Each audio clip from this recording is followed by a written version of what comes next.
What is going on, Rangers fans? I am Randy, and we are back for week number 4 of the GBA D League, season number 4. And this week we're taking on Sohan, coach Opjellicent, aka Opjellicent, coach of the Toronto Leaf Storms. If you guys are unsure who he is, make sure you do give him a look. Very nice guy, very cool guy. He's struggling so far.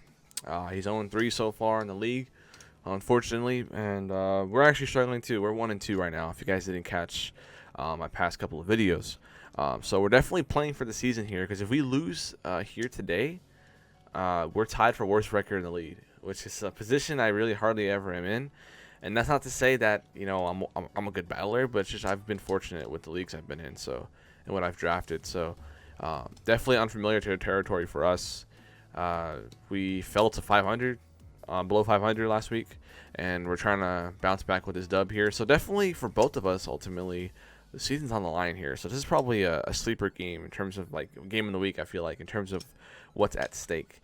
Ultimately, though, we're here to have fun and just play the game. But I mean, I want some pressure because I want to get some attention. Especially after last season. So obviously that's kind of under my belt. So as you guys can tell, we are actually on another post column this week. Although it was almost going to be a showdown. So before we jump into it, just want to thank everybody for the support with my front office changes. If you're still interested, I'll definitely keep you guys in mind. But of course, hashtag pursuit is what we have in mind so far. So make sure you drop hashtag pursuit in the comments below. And I guess I'll ask sort of a question of the day just to get some comments going besides hashtag pursuit.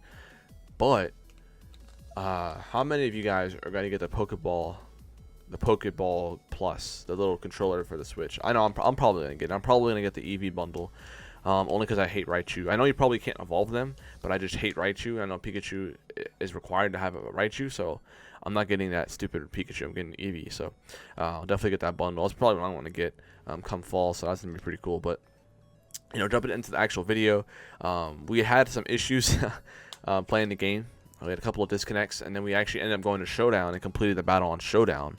And then we decided to have that as our last resort, and then we decided to recreate the battle on Wi-Fi. So, of course, thank you to Opjellicent for being very patient. I know even I was getting a little impatient. I know I'm very patient, but like it was getting a little rough because I'm actually not in town as this. Well, not in town. I just wasn't able to upload on the weekend, so that's kind of unfortunate. But we were able to figure it out and have a pretty solid battle for you guys here. Just a few notes before I jump into the battle, though. There are three specific actions that I must explain, and I'll explain them as I go on. But the reason why they were done that way is because there were some hacks in the replay, and we did not want to redo it because it took like 6 retries to do this. So we did a little bit of switching, chipping and changing up the moves, some odd plays just to make it as close to the real game as possible. Although the real game didn't have any hacks in it, which is pretty nice. But of course in the replays it was quite annoying. But with all that being said, let's go ahead and jump to the actual content of the video. You guys saw my builder. Unfortunately, the nicknames aren't the front office guys. They're my old nicknames. Not that it really matters. You guys remember, I'm running Adamant Loponi with Encore. We're running a mixed defensive Celesteela with Leech Sheet, Sup, Protect, and Heavy Slam. A bit passive in this battle, but that's besides the point. We have Scarf Rotom Heat with Defog, Overheat, and Signal Beam and Volt Switch. AV Skunk Tank, which is designed to check most variants of the Hoopa Unbound. Latios, which is a Calm Mind Sweeper with Thunderbolt. And then, of course, Life Orb Mamoswine, which is Jolly Max Speed, to speed tie with the Hoopa Unbound. His team, though, is kind of whack. Some stuff I wasn't expecting. Definitely wasn't expecting the Landorus Incarnate. But I mean, honestly, everything else is probably gonna come. Pyroar was a little surprising, but I was sure he was gonna have Pyroar. I mean, it makes sense to have Pyroar and Circuitry to have as much as you can against Steela. Although a bulkier, maybe a sub variant of Manaphy could definitely take advantage of Steela. And Hoopa Unbound can definitely break through it as well if it's a Bandit or Specs variant, or even like a Trick Room variant, I suppose. If he's running some bulk to like tank a Heavy Slam or whatever the case could be. Landorus was the one that was probably the most I was surprised about. That could have probably been Pinsir here, although Steelite and Rotom Heat are pretty damn good answers. That also pretty well could have been Deflorges, which is something I was expecting as well. But Landorus Incarnate was actually the play here. And him having a Registeel kind of leads me to believe it's not maybe a Rock set, it's probably like a Scarf set. If I had to guess, he has 4 potential Scarfers. So I guess 5, but Manaphy was never going to be Scarf. He's got Scarf, maybe Scarf Pyro, maybe Scarf Circuitry, maybe Scarf Hoopa, maybe Scarf Landorus. Ultimately, my objective here is trying to figure out which one's Scarf. That way I can play around with Lopunny, because Lopunny destroys the squad. Looking at it at paper without any Scarves on any of his mons, it actually sweeps. So for sure one of them's going to be a Scarf. And that's always been a struggle figuring it out every week, so that's kind of annoying. Rotom Heat's pretty solid in this matchup as well. And of course, ultimately, Latios can win the game if we get up a couple of Calm Minds, as long as I get rid of that the Registeel. Because honestly, with 2 Calm Minds up, even just 1 Calm Mind and Registeel's down. Well, Hoopa too, because, you know, I don't have my HP bug. But ultimately, Latios is a pretty good condition. But, I mean, Lopunny is the only one I can just spam attacks. And, of course, Mamoswine also. Mamoswine can click Earthquake 100% of the time because, you know, Landorus comes in, so what? I can Ice Shard the following turn, not a big deal. So Earthquake was very spammable. If he ever brings in Registeel, Mamoswine will be an easy Earthquake click. So that's always something to keep in mind. So with the lead, I decided to go with the Mega Lopunny because it pretty much deals with most of his squad. He didn't bring Web, so I didn't have to worry about that being the case. And yeah, let's go ahead and jump into the battle. And it's going to be a little fast here, so just keep up with me. So, of course, he leads a Manaphy because it's the only mon I can actually deal with Lopunny, with probably being physically defensive. So, just go for the fake out here, just engage the damage, maybe figure out if it's max defense or figure out if it's running some sort of, like, you know, max speed variant. Because if he ends up being max defense, I know Mamoswine can outspeed and potentially 2-hit after this fake out damage, which is pretty crucial.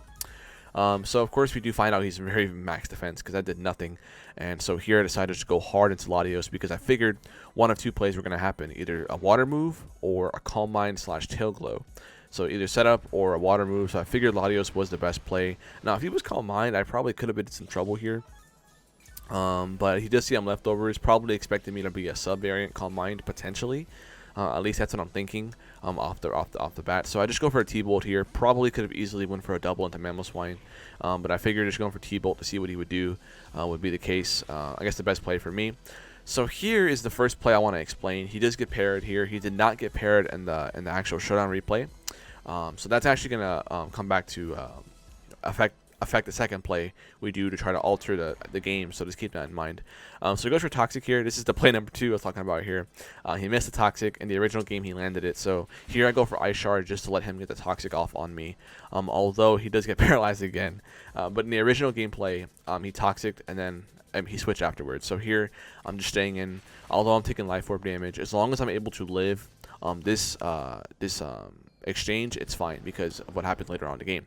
So that's why that play went down. So now that I'm finally Toxic, I took 2 turns of Life Orb, which is a little annoying, but I'm a little bit less than what I was at before, so it's all good. So as I said just a few minutes ago, with Registeel on the field, I can pretty much just click Earthquake for free. Manaphy is his only real safe switch in, and as you can tell here, it's definitely in that so-so range of it being a 2-shot. In the live battle, though, when I did it, man, I just said, you know what, if this thing's low, that's fantastic. I don't really need Mamoswine that much, despite it being a huge monster. So I just go for Earthquake again. I know I'm faster because he's definitely max defense with hardly any speed at all. And unfortunately, it doesn't even kill a Manaphy, and he actually reveals U-turn. So we've seen Surf and U-turn with leftovers, which is pretty weird, if you ask me. So I wasn't really sure what his last 2 moves could have been there. Probably just some covered moves like Shadow Ball, maybe Energy Ball, maybe even Toxic, not even sure. So Pyroar is in, and I go ahead and decide just to go right into my Latios. I did not think he was going to click Dark Pulse here. I know it gets Dark Pulse, but you know, I decided he probably wasn't going to go for that. There's a Hyper Voice here, and it doesn't even 2-shot me from there. So he's definitely going to be forced to switch. Now here I make him double into Celesteela, expecting him to go back into Registeel. But he actually goes into his Hoopa, which is not what I expected. Although that was easily a safe switch in as well. So my Celesteela Correa is not going to like this at all. So I decided that I don't have a switch in. I mean, I have Skuntank. I definitely should have went Skuntank here. Definitely a huge misplay on my part. But I decided to stay in here and see what kind of set he would end up being. And as you can tell by that, man, that's a cool animation, by the way. I might use that for this group, for the thumbnail. That's banded for sure. I didn't actually calc to see if it was adamant or jolly banded because, like I said before, calcing is for the weak. I don't calc, man. You know, I just click buttons, hope for the best. So I get a bleed sheet, which, you know, isn't very helpful. I mean, Heavy Slam probably could have been a little bit better here. But in case he decided to go back into Registeel, I figured it'd be fine. But I mean, Registeel was never going to switch it anyway. So here I decided to make the obvious play and go right into Skunk Tank, because if he decides to Fury again, I can Pursuit Trap and knock it out pretty much guaranteed. But he does make the smart play and double into his Lander's Eye. And my Skunk Tank is forced to come out here. I can't let this die yet because he could check the circuitry as well as his Hoop on Bound. So I decided to make a little bit of an aggressive play and go right into Low Bunny, expecting him to go for the Stealth Rock because I saw that Registeel didn't click rocks immediately. And that's kind of the reason why I went Mammal Swine turn 2, because I figured, or turn 3, was because Mammal Swine wouldn't be able to take that rocks that turn. That's kind of why I made that play. So expecting the rocks, I do go into Low Bunny and I click just go for Fake Out as he sacks off the Manaphy. So finally there goes Manaphy. Finally Amon's been knocked out in this game. And next he brings in his Registeel, which is a little interesting to me, but this is just screaming to me he's probably running Choppleberry. So I definitely do switch out here into my Rotom Heat. And this is where another play happens to where it's a little bit weird. I'm just explaining it. He goes for Toss here, and then of course on this turn I decide to go for Defog. As he switches out into his Pyroar. Actually, no, that play didn't matter. Forget about what happened. I ignore what I said. I go for Defog here as he goes into his Pyroar. And here I make another pretty aggressive play. As I get rid of the rocks, I decided to go right into Celesteela because I figured he wasn't going to click a fire move. I figured he was going to click either his normal stab or his dark pulse. And, you know, my Celesteela can pretty much knock on those. As he does decide to go for the Dank Pulse, and Steela is definitely not too hit from that range after leftovers. So once again, I can definitely click Leech Seed here. And this next turn is probably the biggest turn of the game, the second biggest turn of the game, because of when I end up finding out. So he goes to DS Gaming, which is Circuitry, and depending on what this set is, can pretty much determine the outcome of the game. If he's running some sort of sub variant, or even like a Z Rain Dance or Z Hypnosis, this could be game. So I definitely make a bit of a weird play and decide to go for the Protect. But I ultimately did that because if he ended up being Z Hypnosis, I was fine because I can always have Fake Out and Ice Shard to kill. If he was a sub Tail Glow variant, that would mean he's losing coverage on either Latios or my Jellicent. And that's why I opted to do that, because I figured no matter what set he was, no matter what he was going to be, there was no way he was going to be able to sweep my team for where it was. So I figured just going for Protect was fine to see what he was going to do. Even if he Tail Glow, it didn't really make the biggest difference in the world. Unless he was a Salic Berry sub. That was the only set I was kind of worried about. But even then with that, he would be losing out on some coverage. So he just go for Volt Switch here. And I do actually end up dying. In the original battle, I actually lived by a sliver. I actually clicked Lead Sheet again, as he brought in Registeel. But Celesteela dying there didn't matter because Celesteela never lived to the end anyway. So it didn't matter. In this case, and we were able to fix it up anyway, differential wise. So I bring in Low Bunny here, and in the original battle, he actually went for Seismic Toss to kill my Celesteela, and I bring in Low Bunny and I encored it into Seismic Toss, and that way he wasn't able to counter me, or whatever the case could have been. So in this here, we wanted to try to make it to where, you know, I'm around the same HP I was at before, because in the original battle I was able to spam Drain Punch and have Leech Seed and still take the Seismic Tosses. So I essentially wasn't losing any HP. So this really didn't matter in this case. That what I explained didn't matter because it ultimately happened the same way. So here he brings a Landorus, and here I took a pretty long time to decide my turn because I was afraid he'd be Scarf. But I calced and made sure I lived the Scarf Psychic. Yes, I calced. I calced to make sure I lived it, okay? So yeah, I expected him to just go for a Scarf Psychic, and I knew I would tank it anyway, so I decided to stay in and go for a return. I guess he tried to bait me into thinking he was Scarf. So I definitely just stayed in and go for a return there. I figured he wouldn't be Scarf anyway. So he brings in Circuitry. Definitely expecting this to be one of his two Scarfers, judging from the way it's been played. Volt Switch probably means he's Scarf. So he goes for Dazzling Gleam, expecting Latios probably. And I probably could have pursued it there, but I figured going for Foul Play was better because Foul Play pretty much grabbed the kill no matter what came in. So here he sacked off the Landorus Eye. Skunk Tank is going in right here. Hashtag Pursuit. It's funny because I never used Pursuit in this game. I wish I had Pursued it at Circuitry. But Hoopa does come in, and I do end up clicking the Foul Play because Foul Play is pretty much going to kill any variant of Hoopa at this range unless he's timid, but we know he's not timid. And that did a lot of damage, that Fury. And, you know, just getting some good damage on the Skunk. And Foul Play, of course, will definitely knock him out at -1 defense, but it would have killed anyway because Hoopa's attack is stupid high. And, yeah, Skunk Tank picked up 2 kills, man. Hashtag Pursuit. And we're in this right now. So he brings into Pyroar. All he has is Pyroar and Circuitry. I got 5 mons left, but it's definitely not over yet because they're both Scarf, and I know that almost 100%. So I definitely got to play smart here. I'll go for the Sucker Punch there. I do live in another Hyper Voice, and I'm able to go for another Sucker Punch, which is pretty crucial, just in case I need to be able to pick it off with a Fake Out Ice Shard potentially. So Hyper Voice goes off again. Skunk goes down, and I can go into my Mega Lopunny here. And around this late game is where we have to recreate the battle again because of what happened. So here I go for Lopunny. I decided to go for Fake Out because it was the best play, obviously. Although I definitely should have clicked Return because I knew I could take a Hyper Voice anyway. Return was always the right play. I don't know why I was so afraid to do that. But Return would have been the right play. I would have been able to get a kill, essentially. But here, I decided to sack my Rotom Heat. I figured it was the right play, and I'll explain why at the end. So he goes for Dazzling Gleam here because it covered Lopunny or Latios. And here I go for the Scarf Overheat, and I actually missed the Overheat. But although in the replay, I mean in the original battle, I hit the Overheat, and then the game was pretty much over. But you know, in the original game, I didn't have to do that. It was actually kind of a misplay on my part. But ultimately, I don't think it mattered given I had priority in Lopunny. So here I go for Fake Out. You know, just to try to kill this thing with a high roll, and he actually lives. And this following turn, the reason why we do make this play is because if I would have let Lopunny die here or sack something else, the differential would not have been the same as in the real battle. So we both decided to just double out into our remaining Pokemon. I doubled into Latios, he doubled into Pyroar, and then we doubled right back on the Lopunny and Xurkitree, so I could pick up the kill on the Xurkitree with Fake Out, and then finish out the Pyroar with Lopunny because Pyroar can't one-shot Lopunny. And that's what we decided to do because we wanted to keep it the same, the differential, because it ended up being a 3-0 win on my part. And of course, Lopunny will come back in here and Fake Out the Xurkitree to pick up the kill, and then clean up the Pyroar at the end with a nice juicy Drain Punch. So that was actually the game. Not too nasty of a final replay battle.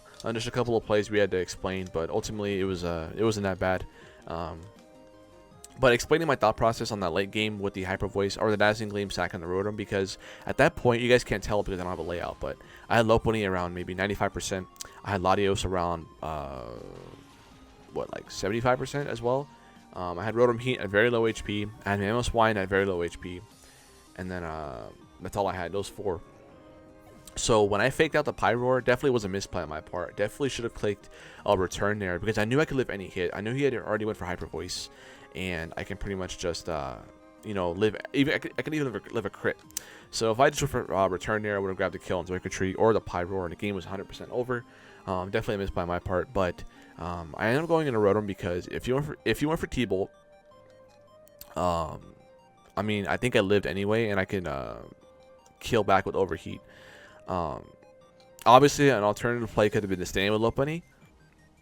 But I figured going in the Rotom was fine because I figured he'd go for Dazzle because it hits Mamoswine. It kills Mamoswine. It kills Latios. Or it does a lot to Latios. It does a lot to Lopunny. I figured going in a Rotom was fine. And I can live and kill it back with Overheat. But in case I had missed Overheat, I actually would have lost the game. So I definitely should have just went for Signal Beam. Put it in range of Fake Out. That way I can come in, Fake Out whatever comes in. Because either he sacks Xurkitree there, or he brings in Pyroar. But if he brings in Pyroar, he can't kill me with any move back. So I definitely should have went for the Signal Beam in the original showdown. And if I'm not mistaken, there was nothing different about the end in terms of what his mons were left and how much HP they had. So definitely should have made that play. But ultimately, the Rangers finally bounced back and moved to up 2-2 on the season. So good game to Opjellicent. Thank you for being patient. Hopefully this battle was good for you guys. I know I talk kind of fast, but the replay is a little fast. I didn't want to record the battle separately, slowly. I wanted to just record it all in one go. But it was a pretty good match. It was definitely tight in the beginning, but ultimately, once I figured out his sets, it just became a lot easier for me. Registeel was the only set I was kind of curious about. I mean, so was Landorus Incarnate. I actually don't even know what it was to this day. I guess I'll find out, you know, the day before this goes up.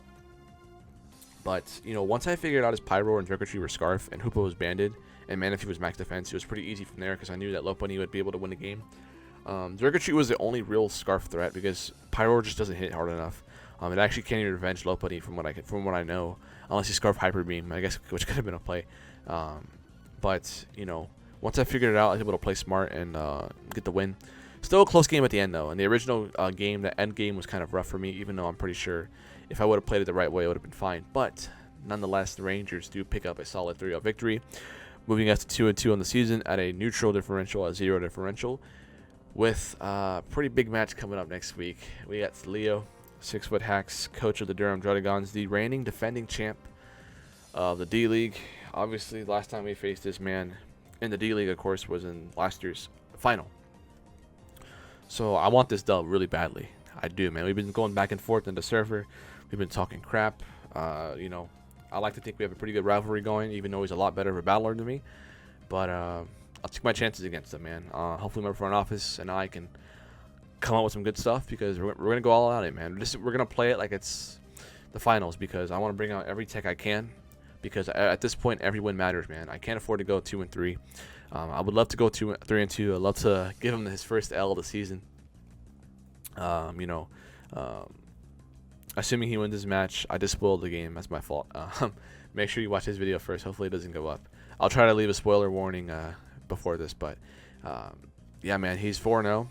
I would love to give him his first L, man. His team is bananas, but you know, I want this win, man. I want this win. This to be a hype match, guys. I know I'm 2-2. I wish I was 3-1 or 4-0, but I just want to let you guys know I'm ready for this fight, man. This is gonna be a good match. I'm gonna give him my all. And, you know, hopefully it's a good match. Hopefully you guys hype for it. I know I will be. We've been going back and forth, man. I'm going to talk so much crap if I win this game. I'm going to talk so much crap. Just, you know, Leo, I want him badly. So, hope you guys enjoyed, and I will catch y'all next week against Leo. I'll be ready for it. Hope you guys are too. #Pursuit. Go Rangers.